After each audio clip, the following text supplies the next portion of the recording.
पृथ्वी की सतह पर गुरुत्व त्वरण जी वह त्वरण है जो कोई वस्तु पृथ्वी पर गुरुत्वाकर्षण बल के कारण अनुभव करती है।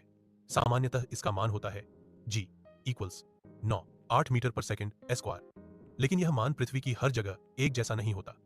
इसमें थोड़ा थोड़ा परिवर्तन वेरिएशन होता है और इसके मुख्य कारण होते हैं एक धरती की आकृति शेप ऑफ अर्थ। पृथ्वी पूरी तरह गोल नहीं है बल्कि भूमध्य रेखा इक्वेटर पर थोड़ी फैली हुई और ध्रुवों पोल्स पर थोड़ी चपटी है ओब्लेट स्फेरॉइड।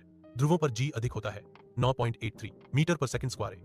भूमध्य रेखा पर जी कम होता है 9.78 मीटर पर सेकंड स्क्वायर के कारण ध्रुवों पर पृथ्वी का केंद्र नजदीक होता है। 2 पृथ्वी का घूर्णन रोटेशन ऑफ अर्थ।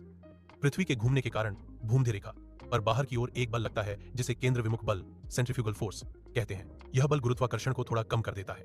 इस कारण से भूमध्य रेखा पर जी कम हो जाता है। नंबर 3 ऊंचाई का प्रभाव इफेक्ट ऑफ ऑल्टीट्यूड। जैसे जैसे हम समुद्र तल से ऊपर जाते हैं जैसे पहाड़ों पर पृथ्वी से दूरी बढ़ती है इसलिए जी कम हो जाता है। उदाहरण एवरेस्ट शिखर पर जी 76 4 स्थान की चट्टानी बनावट लोकल जियोलॉजी। कभी कभी किसी स्थान की चट्टानों का घनत्व और बनावट भी जी को थोड़ा प्रभावित कर सकती है लेकिन यह प्रभाव बहुत कम होता है। निष्कर्ष कंक्लूजन पृथ्वी पर जी का मान पूरी तरह स्थिर नहीं है। यह स्थान के अनुसार बदलता है। जैसे ध्रुवों पर भूमध्य रेखा पर नीचे की तुलना में ऊंचाई पर जी कम होता है।